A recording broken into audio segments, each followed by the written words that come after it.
Hello and welcome to episode 137 of The Thing About Golf, the podcast project from Golf Australia magazine, hunting for answers to that eternal question, what is it that draws people so deeply into this game?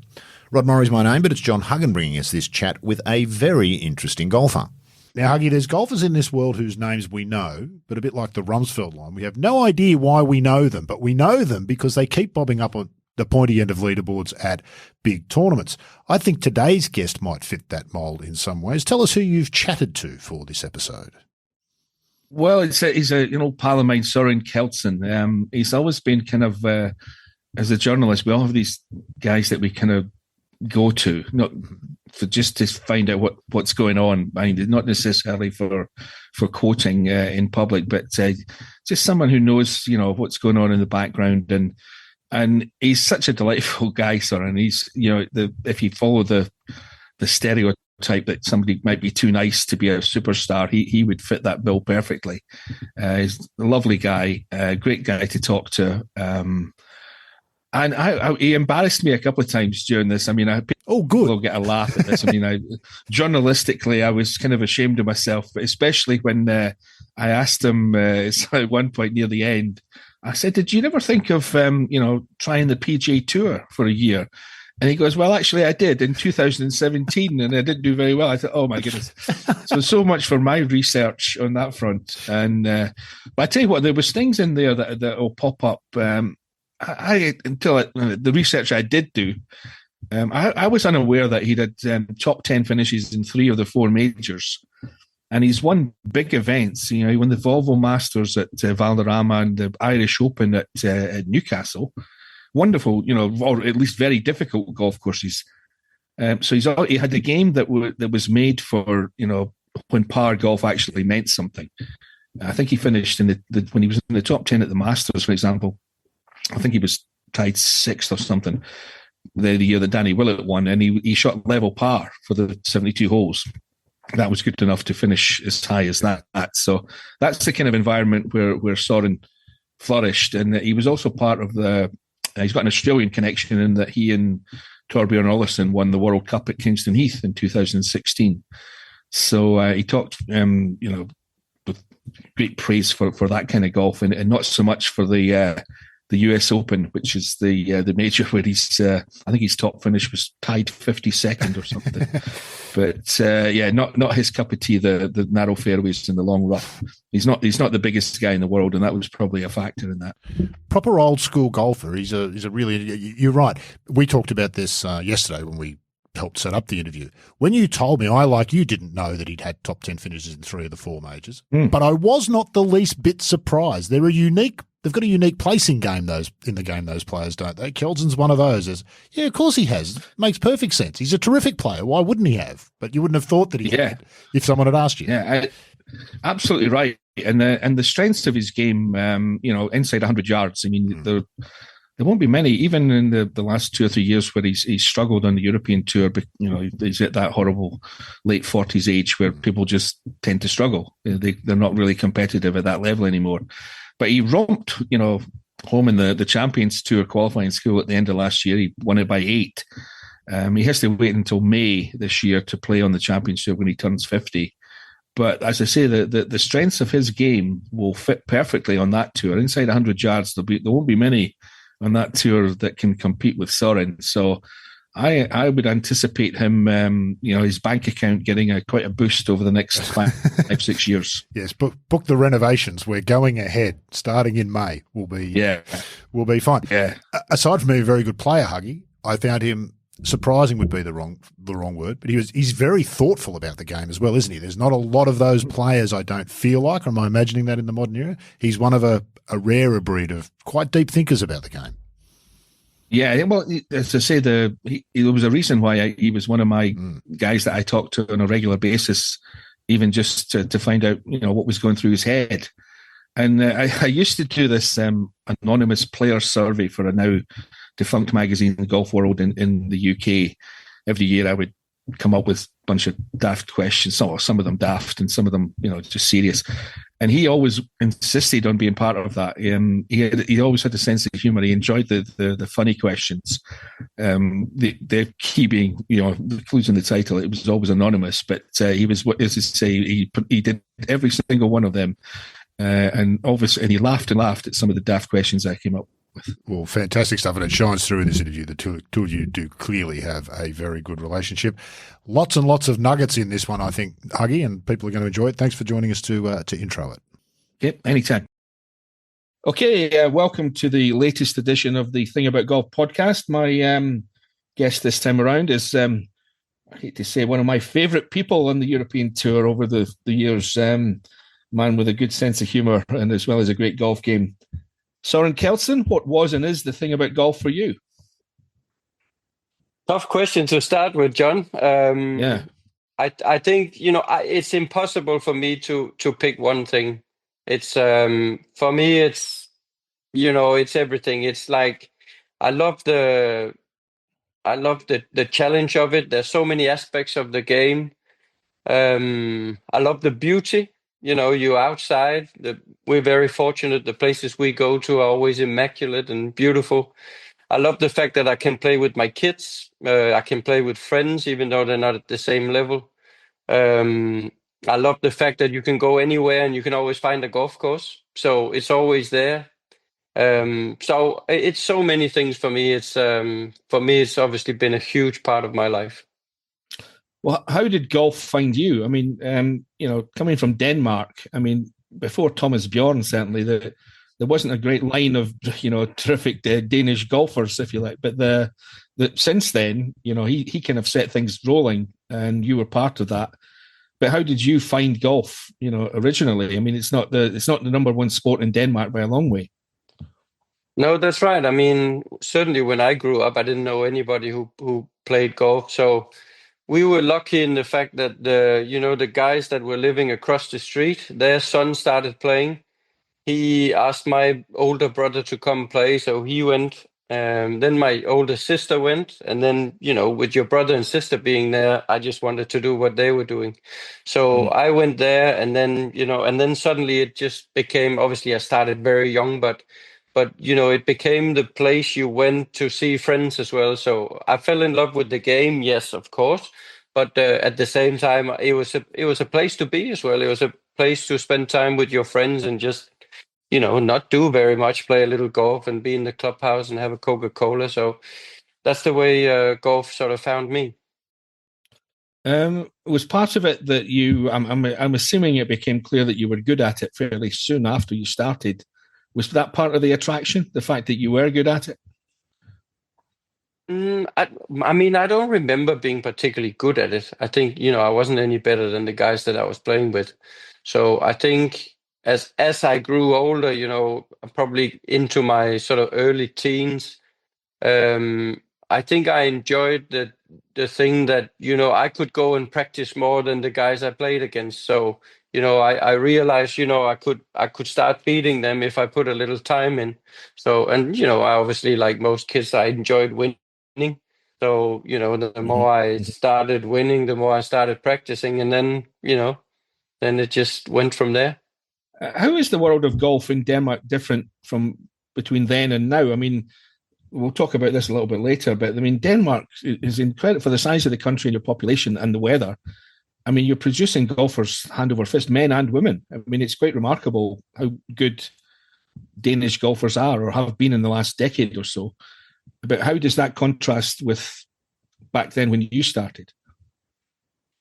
Well, I would say, first of all, I mean, my parents sort of looked at it as like, why do you want to play like a snobby sport like that? Because I was playing football in the summer, badminton in the winter, and they didn't know anybody who played. And then they just thought it was like, the guy that was head of the bank, he played, and, the lawyer played and stuff like that. So, yeah, so, and I think probably one of the things that helped me was like, so I've never lived in a big city.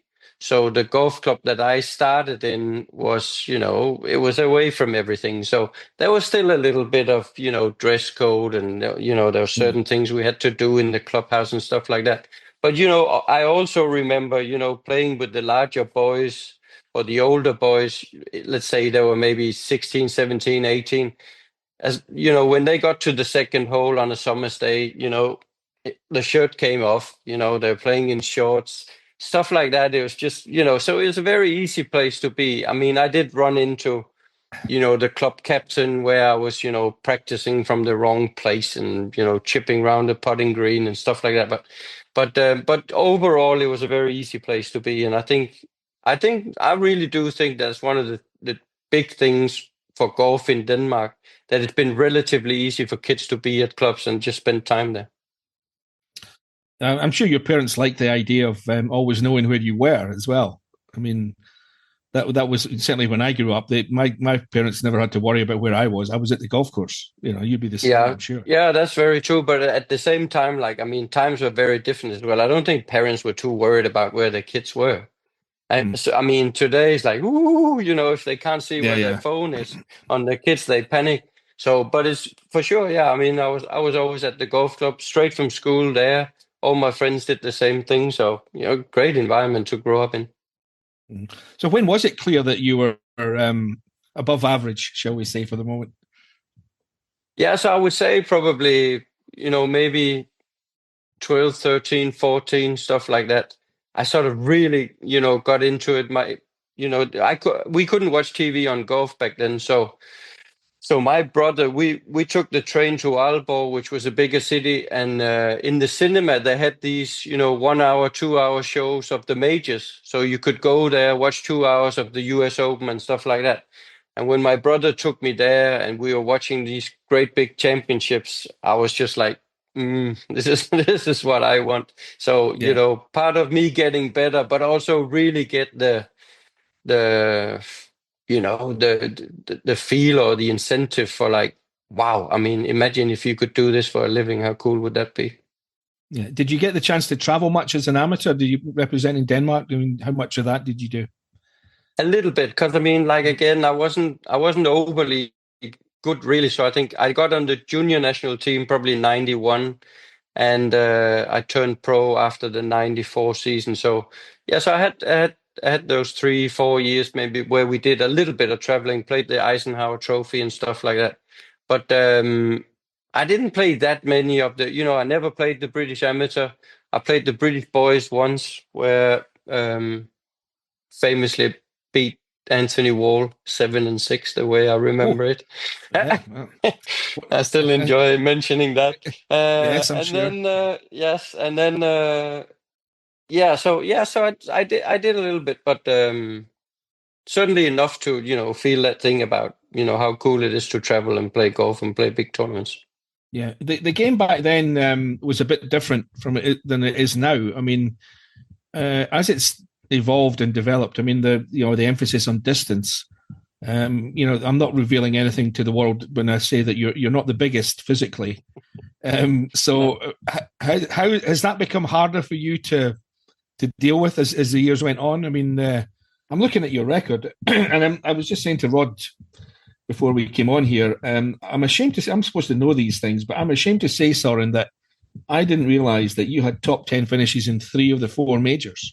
Yeah. So, I'm very proud of that. Yeah, big tough golf courses are clearly not something that faze you too much, but I'm just wondering how you've dealt with the greater emphasis on distance as you and I have both gotten older. Yeah, so I mean, I never really thought much about it, sort of all the way to 2016, probably 2017, and that. Then I felt like, you know, I probably got, you know, a little slower, and the guys that came out were all, you know, bigger, faster, stuff like that. And I still remember, it doesn't feel that long time ago that, you know, Dustin Johnson hit it a long way. You know, we were starting to see ball speeds of above 180. But it felt like there weren't that many that, you know, really had that strength that they hit it that long. But it just seems like now everybody hits it long, you know? Mm-hmm. It doesn't seem like you don't really have any sort of, well, it's hard to find any sort of great players that don't hit it long now. So, but I also think like people have probably also found out that you can become a long hitter, right? So because the emphasis wasn't there before, like look at Fitzpatrick. I mean, I played with him when he just came out. He didn't hit it a long way. So I mean, people that don't naturally hit it a long way can learn it today. I think that's a big difference. And then again, like I saw a stat yesterday that the average driving distance on the PGA Tour has gone up 12 yards since 2005, and that sort of surprised me a bit because I mean that's really half a yard a year. Not that much, really, is it? So the people who deny that distance isn't too much of a factor. I mean, I bang on about this, as you probably know. But it's people they argue that people are just getting bigger and stronger. And as they look at the game, I mean, the people coming into the game now, I mean, they're obviously going to maximize their ability to hit the ball a long way because that's the number one thing at your level. Yeah, absolutely. But I mean, like I was doing a bit of commentary on the weekend, and I was listening to the interview with Tom McKibbin, and he said, with this new driver ball combo he had now, he gained 20 yards, and he'd rather be in the rough 20 yards further than on the fairway. And I sort of go like, oh no, because it's probably true, but it's it's not nice. No, and I mean, I haven't got the answer. I haven't got the answer, but I mean, the thing is, like, when you hear that, it's like, that's really not the direction, ideally that we want to go. Yeah, well, we're talking the week after the Dubai Desert Classic, and you and I, you've been to that course a million times, as I'm sure as I have. And some of the tees they've got, the 13th hole, the par 5, is now, I think the tee is now on the 9th hole. Yeah, so far back. That's right. And the line that the players take off that tee is really quite extraordinary. I mean, it's so far left of the fairway. You don't even look at the fairway anymore. No, that's right. No. But I mean, one thing that I noticed last week as well is like, I remember all the years playing there. When you played with somebody that hit it really far, he would be on 17 and he'd be thinking about going for the green. Like last week, Ewan Ferguson, he hits like a hybrid off that tee and lays up. And he was basically the only player I saw that didn't go for the green, in the coverage. Everybody was like going for the green there. So, I mean, wow, it's changed so much. Well, my argument is always that it's become, the distance should be an advantage. If I hit it further than you, I should get an advantage from that. But it's become so disproportionate. And the game at your level has become kind of way too one-dimensional for my tastes. I mean, I always use this line, and people who've listened to these pods will have heard me say it before, but if nobody's playing like Lee Trevino or Seve, how can the game be better? Yeah, no, well, I agree with that. It's it has changed a lot, and I mean the players certainly do play, very similar games now. You don't see the great variety of style of play, I would say, that you used to, which is a shame.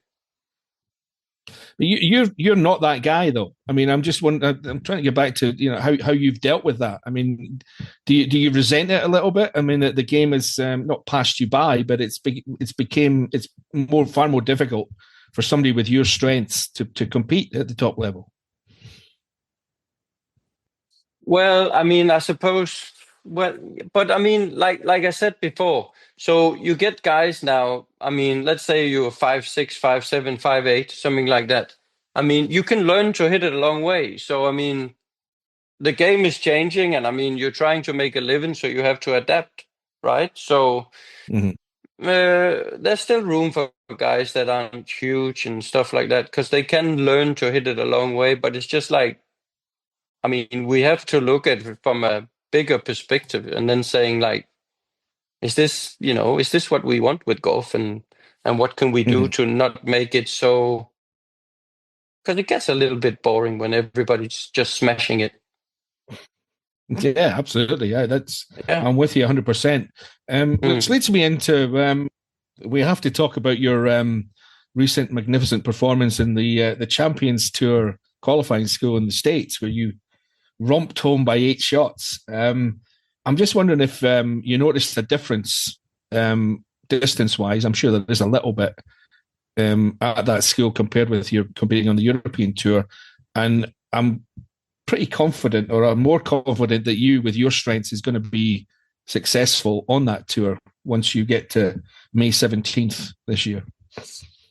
Yeah, but I mean, speaking of distance and that, I felt like 25 years ago, where, my ball in the fairway is next to my playing partners. And then from there, I'm really good, and I still am. Mm-hmm. But the thing is, Yeah, on the DP World Tour, the difference was just, I was 40 yards behind. And I was still very good from where my ball was, but I just couldn't compete because, two different kinds of games. But this time I felt like, I felt like because I didn't give myself a disadvantage off the tee, then, I'm still a good player. Yeah. Was that right then? I mean, the last few years on the European Tour, you've kept playing, not with the same level of success. It's simply, the age you're at. I mean, it's just a fact of life that it's much more difficult to compete. Yeah. But yeah, I mean, so the difference is obviously you've felt the difference over the last few years, obviously. Oh, absolutely. Yeah. And I could just see, the gap getting bigger and bigger and bigger every year. And stupid as I am, I always felt like I could find a way of dealing with it, but this time I couldn't. Okay, let's kind of look at the bigger picture then on the European Tour, which you've been a part of for so long. I mean, how has it changed and evolved in the time you spent there to where it was when you joined and to where it is now where you're departing? Well, first of all, it's a lot more professional now, in the sense that, players more and more do their own thing. As the money's getting bigger, people have, coaches and psychologists and physiotherapists and stuff like that. So, the stuff that we've always sort of, has said that the biggest difference between Europe and America, the European Tour is certainly becoming more and more like the American Tour. In that respect, there's still great camaraderie, and and we still travel to amazing places, and a lot of great stuff on the tour. But people are more. I suppose it's become more of a business as well than it used to be 25 years ago. But it's still an incredible tour to be on. I mean, that's inevitable as the money's gone up, though, isn't it? Yeah. Yes, that's just how it works, isn't it? But I mean, like when I came out, Sevi was still there, Woozy, Lyle, all these players, and it was certainly a different environment. But I suppose that could be said for most things. That's not just in the golfing world, isn't it? Times have changed a lot. Yeah. I mean, certainly the European Tour in the time I've been covering it, I mean, it's changed enormously. Not always for the better, but I mean, generally not speaking, always. It is much better and bigger, and of course, all the rest of it. Yeah, it used to be. Yeah. But you're right; it has lost a little bit of the. I mean, I think you can still, you can correct me if I'm wrong. You can still wander down from your hotel room in the evening and go into the bar and find somebody to go and have dinner with. I'm sure, Yes, yeah. One thing that I do sort of notice is, like, when I came out, and I think probably being a Scandinavian as well, the whole thing about the British culture, which I always felt was a lot of storytelling. So whether it was players, a lot of time there was caddies, but there were always so many great stories flying around that you were hearing from everybody.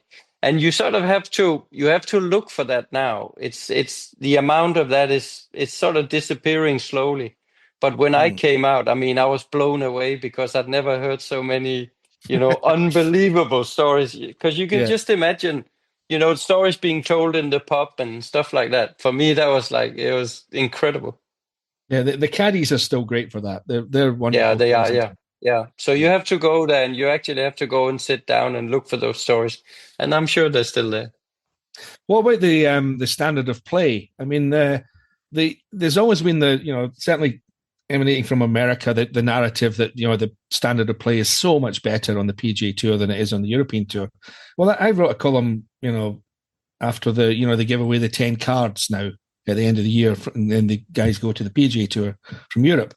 And generally speaking, the first year of that, they all did pretty well. They didn't all Yeah. keep their cards, but most of them did, and some of them won.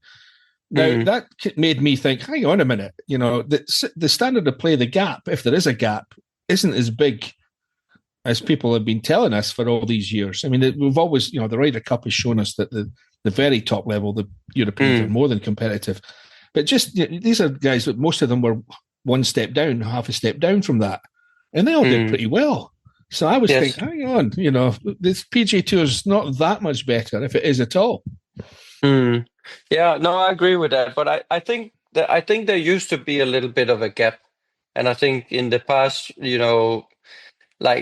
mean, and I was probably part of that as well. When I got my card in 2017, I had Alistair Matheson there on the back.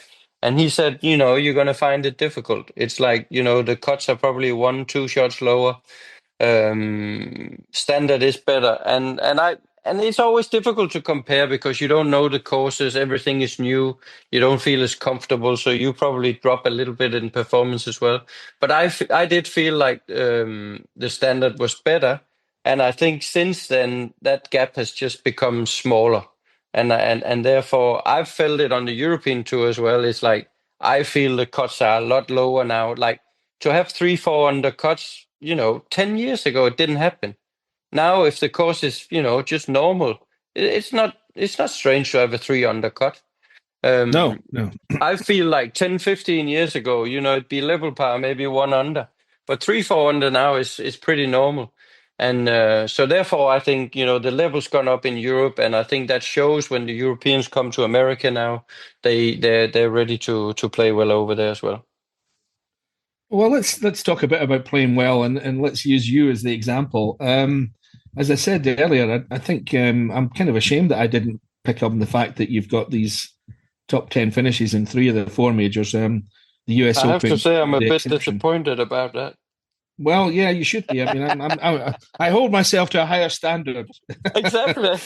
Yeah, but I tell you, the thing that leaps out, not just that from your record, Soren, is the courses that you've won on or done well on. You've won at Valderrama, you've won at County Down in Northern Ireland. You were part of the World Cup win at Kingston Heath with Thorbjorn Olsen in 2016. These are big, tough golf courses. What are you doing right on places like that? Yeah, but I think, again, if you look at my game, I think because I always had quite a solid game, obviously not hitting it very far, but, being a good iron player, good wedge player, generally good short game. So, I mean, for me, it was easier to shoot 1-2 under on a very difficult course than to shoot 8 under on an easy course, where people could, easily reach the par 5s, go for greens on short par 4, stuff like that. So I always felt like the way my game has always been is probably set up better for tough courses. So I think if you really look at it, I'm sure Eduardo Molinari could find a statistical reason for that. I don't know what it is, but I think in a way it makes sense that the game that being very solid over 72 holes on an extremely tough course would be a good setup for my game.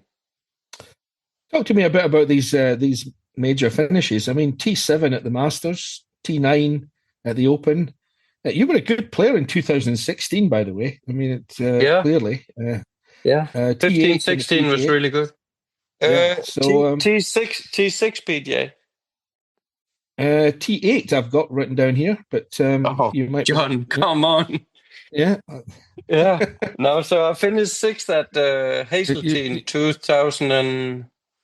9. Yeah.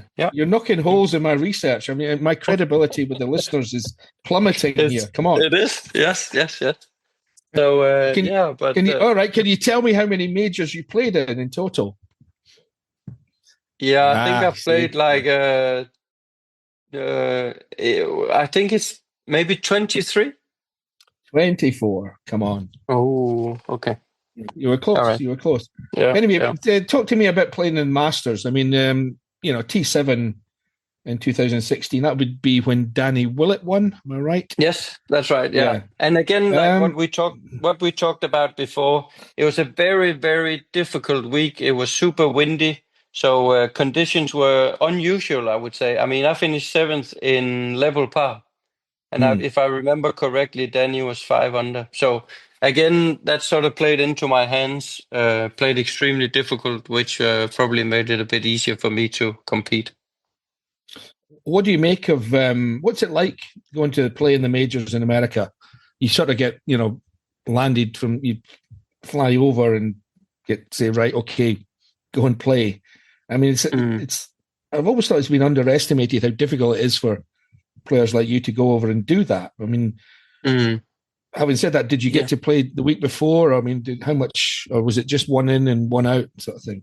I remember playing, I think I played Houston maybe once or twice before Augusta. And then the others, I would have probably just gone straight to the major, I would say. I always felt like, for me, the US Open was always the one. It was always amazing experience, but it was like, I always felt it was so difficult that it was actually difficult to sort of like rate your own performance, because like you could hit so many good shots and just end up in bad spots. You sort of come off the course and you're like, I honestly don't know how I played. It was that difficult, but it was good experience. Like I remember Oakmont and places like that where it was just so crazy difficult, but fun to try. Yeah, I mean, I'm not a huge fan of the traditional US Open setup, shall we say? The narrow fairways, thick rough. I mean, I've never really seen the point of reducing you to the same level as me hacking out the rough. I don't get that. I mean, you eliminate the most exciting thing in golf, which is the kind of risky recovery shot. Yeah, that isn't a factor at a traditional US Open, and I just wonder. That's right. It doesn't sound like you had a lot of fun. I mean, it was you call it a great experience, but it didn't sound like you were enjoying it much. Yeah, it wasn't fun, but I sort of agree with you. And then at the same time, I feel like, when it's one tournament, in a way, sort of like I always felt that's okay. It's just like, as long as it's not the standard that this is what we want for the 4 majors, then it'd be painful. But like for that one tournament, I always felt like, that's how the US Open is, and it's sort of like, it's not fun, but it's a good experience. What's it like going to play in the Masters? I mean, I've been to 20 odd covered, and it's a different experience as a journalist going there. I mean, everything's different. I mean, it's like 1984. I don't know what's it like as a player going there. Well, it's a bit of everything, because like to play there, to be in the tournament, and like the few times where I felt like I played well, the excitement of that was like incredible. And then at the same time, like, I mean, so many crazy things, so many stupid rules. I remember my daughter, she was like walking around. She was like, so 2017, she must have been like 5 or 6. And she was walking the golf course and she was getting tired. So like, my brother, or who else it was, like my wife, they put her up on their shoulders, and a green jacket straight away came over and said, that's not allowed at Augusta National. And you just like, I mean, come on, I like, seriously. Yeah. So for me, it was always like a mix of everything. It's in one way, it's everything I hate about the game, and at the same time, it's also like the best that the game can offer.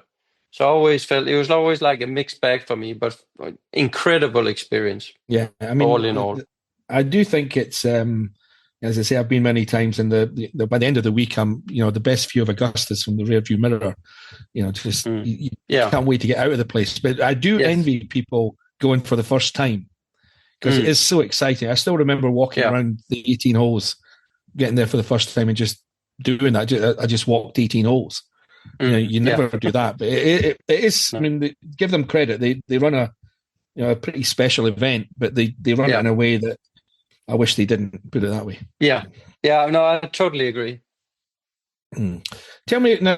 Let's talk a bit about the World Cup at Kingston Heath. Where Thorbjorn played well.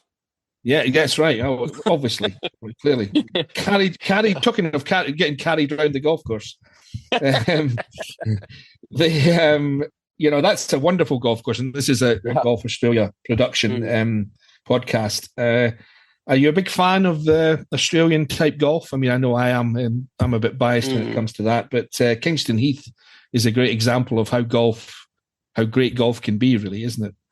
Yes, it is. Yeah, because I often think about, like, if you were to play like in one area for the rest of your life, obviously there are places in Scotland, that you would go. But I always feel like, if at gunpoint, I might actually choose sort of Sandbelt down in Melbourne, stuff like, because the golf is just exceptional, and it's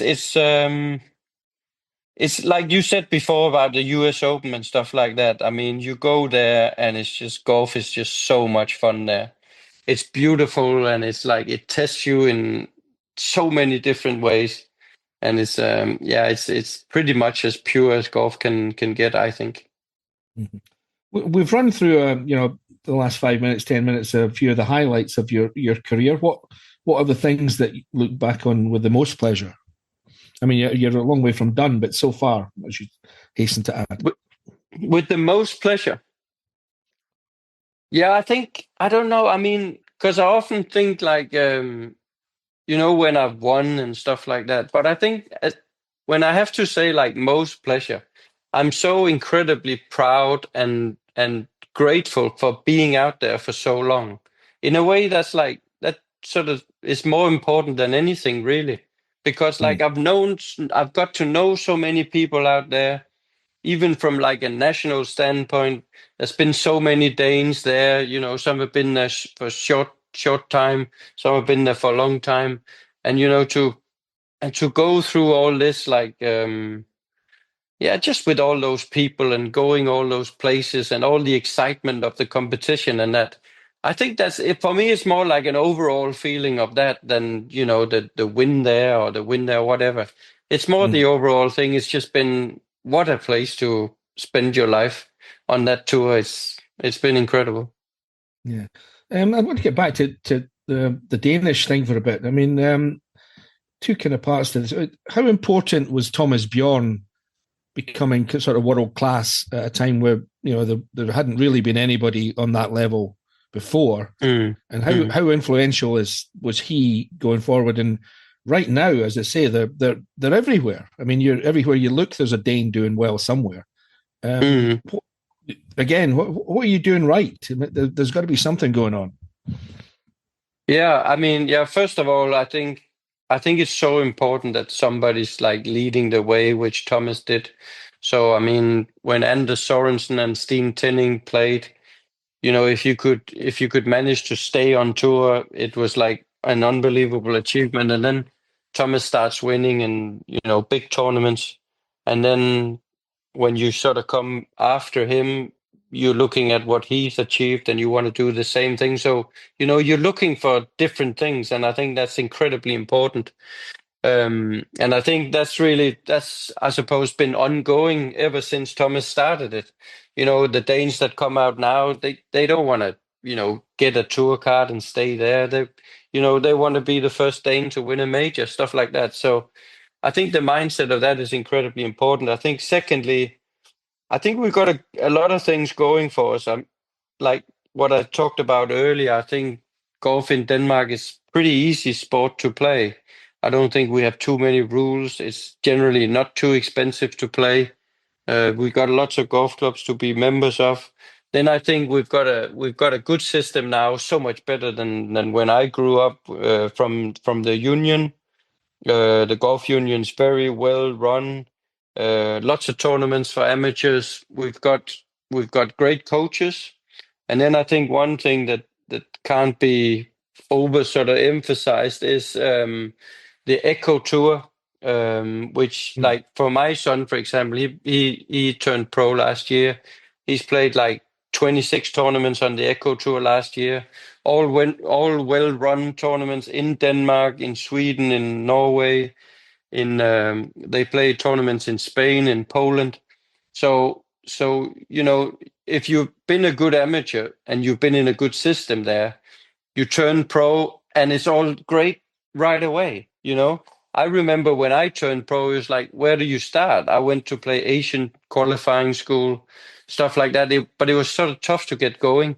Now they just turn pro, straight into that system, lots of tournaments to play, great competition, and on you go. So I think that's some of the factors that have given us, like a head start in a way. Yeah, I'm surprised that, slightly surprised that you haven't won a major yet. I'm talking about Denmark, and how is it disappointing? It's maybe too strong a word that you never made the Ryder Cup. It's not disappointing, but it's obviously one thing that I would have loved to try. I got the call from two captains. I got the call from Faldo and from Darren Clark. So a couple of times I was relatively close, but I mean, I don't see it that way. Like starting out, I mean, I've experienced so many great things. I've achieved some nice stuff. Then you don't look back and sort of like be disappointed about what didn't happen. I felt pretty fortunate. Yeah. And looking forward, the Champions Tour. I'm assuming that by winning the school that you get more benefit than you do if you hadn't won it, or even if you'd got to cut one of the 5 cards. Is that right? I mean, do you get that's what I'm hoping. Every event? No, I mean that's what I'm hoping, but it doesn't really look that way. It's like I don't think number 2 is in a much worse position than I am. So I'm still trying to figure it out. Like, there are a few tournaments like the US Open and the Senior PGA and stuff like that, where I've asked for invites and we'll see about that. But I don't know. But the thing is, like, it's my first go. I wanted to go there and play, and at least now I've got the foot in the door, and then and then I'll take it from there. For me, it's a great opportunity to keep playing the game that I still love. How are you going to handle it? Socially, if you like. I mean, is your wife going to go with you for long periods? I mean, how are you going to make that work? Now you're going to play. You are going to play full time, I'm assuming. Yeah. No, I mean, my wife, she's got a cafe here in our village, so she's busy. The 3 kids are busy, so I mean, they're not going to travel with me a lot. But I mean, the other day I was looking at the top 30 in the Charles Schwab standing, and I think I made like 27 of the players I'm, quite friendly with, I would say. So, I look forward to sort of seeing a lot of guys that I haven't seen for a long time. Obviously, Thomas Bjorn is there. I got through with Freddie Jacobsen, who I haven't seen for a long time, who's a great friend of mine. Alex Chaika is a great friend of mine. So, so I'll try and take family and friends as much as I can. But at the end of the day, I mean, I gotta find friends out there that I can spend time with as well. You can tell Freddie Jacobsen, by the way, that the RNA are still looking for him. He was the last player to win the Youths Championship before they got rid of it, and apparently he's still got the trophy and won't give them it back. So that sounds like him. you can ask him about that. Yes. Okay. So I'm assuming that. So what are you going to do between now? We're talking in middle of January and the 17th of May, when you become eligible to play on that tour. Yeah, that's a good question, because my son, he plays on. I was talking earlier about the Echo Tour. So the Echo Tour is part of the Nordic League Tour as well.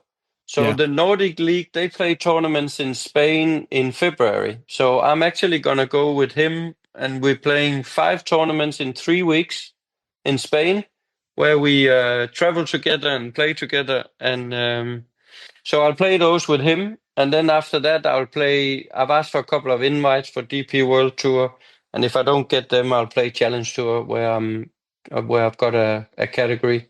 So I'll keep playing right up until May. I don't want to rest for that long. I want to get straight back into it. So I'll play whatever I can, really.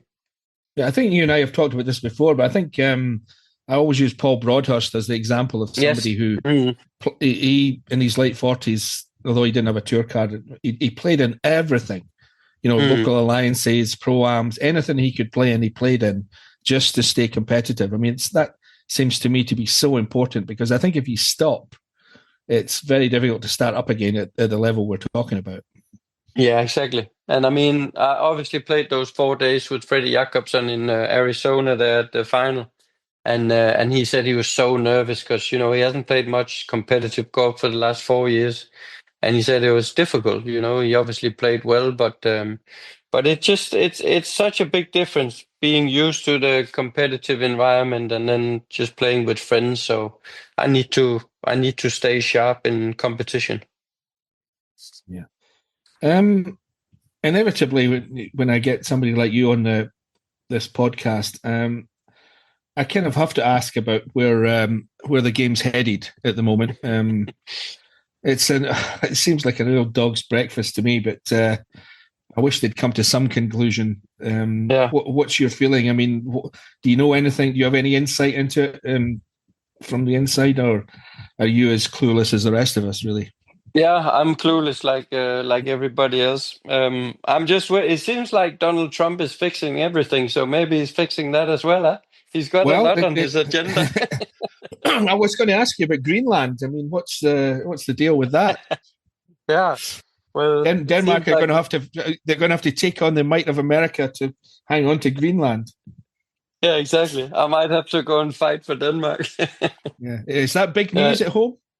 Yeah, it's huge. It is, because I mean, and it's quite an interesting story because, like, it's obviously a lot of a lot of bollocks he's saying, really.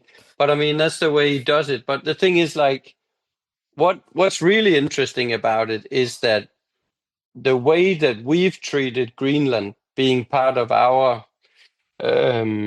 nation, your empire, yeah, our empire is absolutely scandalous, really. And like I've gone through school in Denmark all the way. I've never heard anything about Greenland. We've never been taught anything about Greenland, the history, whatever. Right. And it's like it's so. The interesting thing about this whole story is that Greenland is quite embarrassing for us because we haven't treated Greenland like with any kind of respect, I think. So that's why it's quite interesting that he makes us look quite bad, and we sort of know that we really are quite bad in this. That's a really difficult thing to do. Look bad in comparison with Donald Trump. But, yeah, exactly. But at least he's showing our the sort of bad conscience we've got about Greenland. Yeah. And what about live golf? I mean, let me put it this way: how would you look at it from a European Tour point of view? How would you like the European Tour to come out of the far side of this? Yeah, I mean, I don't even know what to say because, like, so the thing was like it was good to go with America, and then then there's a few rumors that maybe we should go the other way, and that we still could go the other way, and I hear so many things. And the thing is, this is like, in a way, it's a bit like politics, is that it's impossible to know all the facts. So you don't know what's going on, right?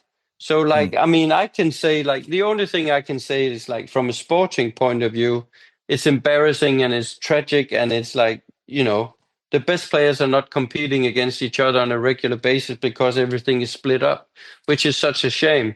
But, like, I don't know the ins and outs of what's actually going on. So therefore, like, I can say a lot of stuff, but I mean, if I haven't got all the facts, it's not really worth much. Yeah, well, I mean, I'm of the opinion, or that it's certainly crossed my mind. I think I've mentioned this to you before, that maybe the best thing for the European Tour would be if the whole thing fell apart, the talks, and the PGA Tour went off and became, did their PGA Tour thing by themselves, and everybody else got together, which is maybe a naive thought, but if everybody else got together and created something that was everywhere except America, I mean, I'd watch that.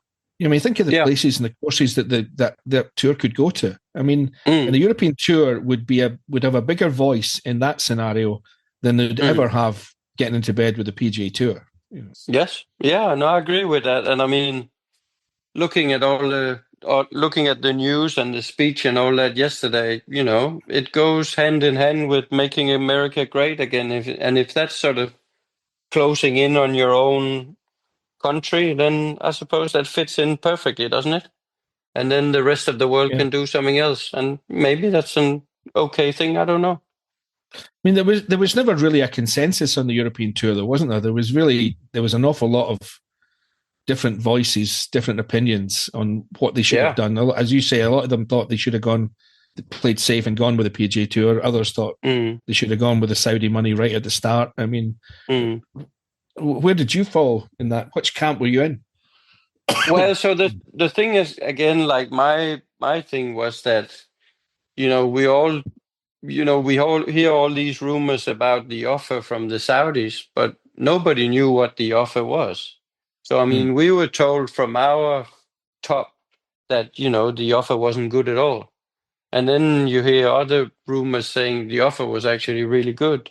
So I don't know. So the thing is, like, whether we should go one way or the other, well, it depends on the offer as well, doesn't it? So, and I mean, I don't know what the offer was. So certainly the PGA Tour was always the safe option, given they're well established. The X factor of the Saudis was they could disappear tomorrow. They say throw their hands up and say, right, we're going to go and put money into badminton or whatever. So. Yes, that's right. And I mean, and I could certainly see the argument that there was too big a risk. I totally understood that. Yeah. So where were you? I mean, did you kind of take the middle road then? You were just waiting to see what happened, it sounds like. Yeah. I mean, I would say that I was definitely leaning towards the way that we did go because of the X factor, like you said. I was worried that, if the Saudis sort of pulled the plug because they lost interest, where would that leave us? So yeah, I suppose I went for the safe option. Yeah. I'm kind of getting towards the end of my little list of questions here, but another thing that leapt out of me from your record, Soren, was that you had perfect performance, if you like, with the 54-hole lead. Yeah. When you led after 54 holes, you won every time. Yes. Yeah. Now, talk to me a bit about that. What attributes did you bring to that? I mean, put your modesty to a side for a minute. Yeah, but I mean, I haven't got a good answer for that, really. I think it's the way it played out. I always felt, if anything, that sort of stands out is I would always go into it quite humble about the situation. I didn't know how I would react. I didn't know how nervous I would get. And I was always quite open about that. It was never like, I have to win tomorrow, all that. So I just went in there, I suppose, open-minded and obviously playing well, and then, sort of taking it from there. So I haven't got a great answer for that, John. It's just the way it panned out. You're just far too modest. I knew but I don't know. Seriously, I don't know. Yeah. I haven't got golden rule. Yeah, I tell you what did. I'm not sure what the timeline on this was. You mentioned Alistair Matheson earlier. I know Squirrel well. Yeah, he's better known as Squirrel on the tour through his time with Jeff Ogilvy, including winning the US Open. It seemed like he made a difference to you. Yeah. Talk to me about that. What changed when he got on the bag? Because I know he has a way about him, Squirrel, that does make me. It always makes me smile. But what was he doing right with you? So the thing was, at the time, I wasn't playing very well at all. 2014 was a terrible year for me, and then I got the chance to have a few weeks with Squirrel, and I think what he did to me is like, it was the first time in my life that I worked for a caddy. So I'd always employed caddies before, but this time I was, I was employed. Yeah. So the thing was that he came in, he took charge of what I was doing. He said, you need to do more of this, less of that. He felt that sometimes I was bailing out on shots. And he said, if you hit it in the water, I don't care.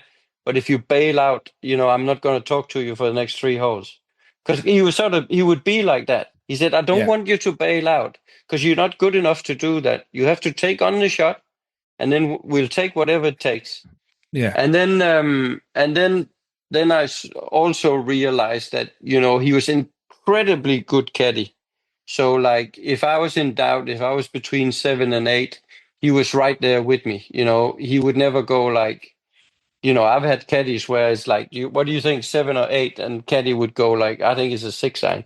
And all the trust is gone in one sentence.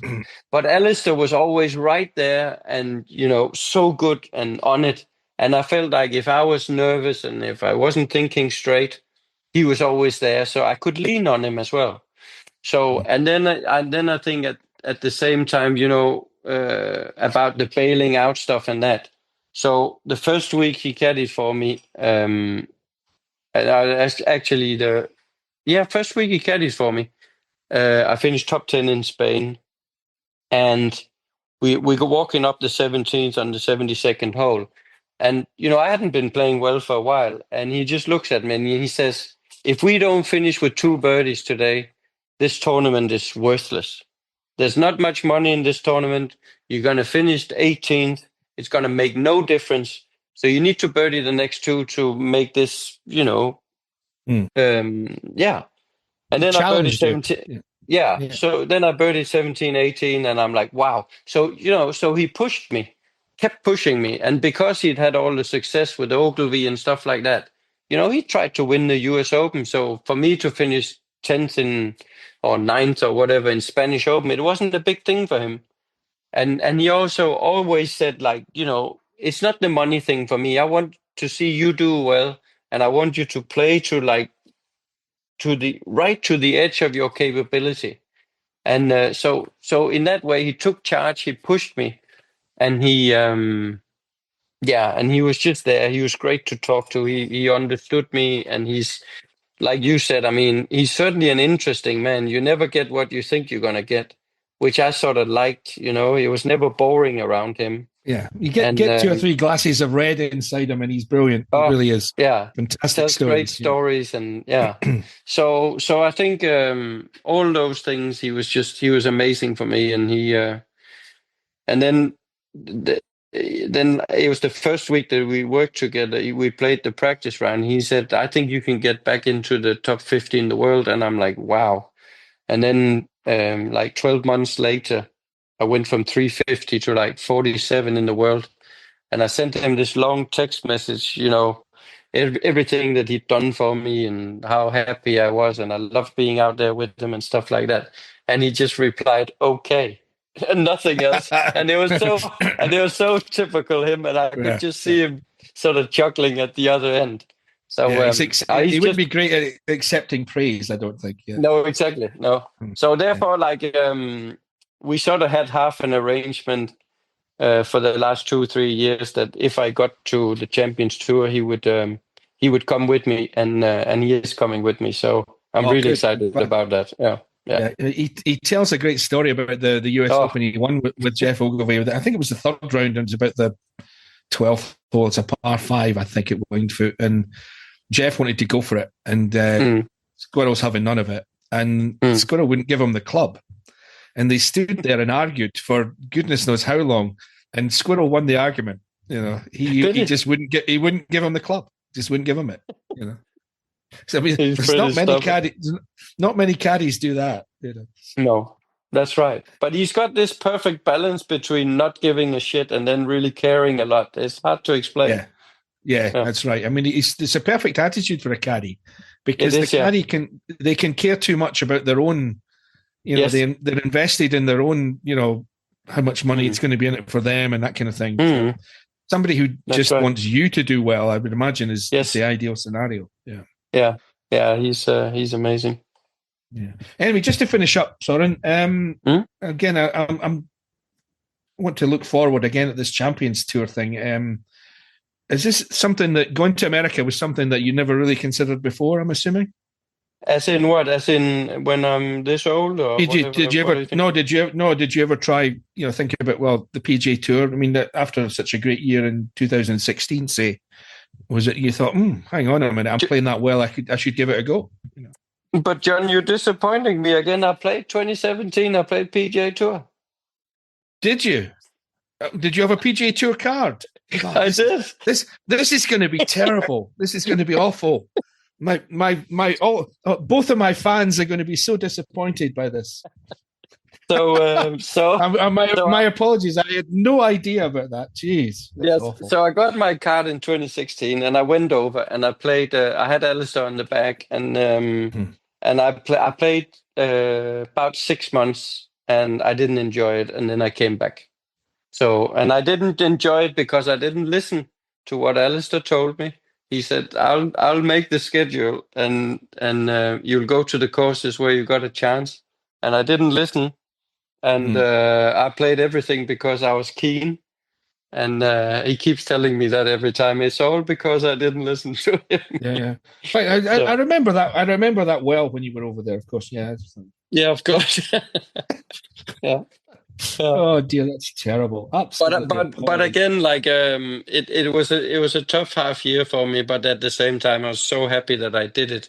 It was a great experience, and to play some of those tournaments, and just to get a feel for the PGA Tour it was a really good experience all in all. Well, it sounds like you've made some mistakes that you won't make again when you go back this year.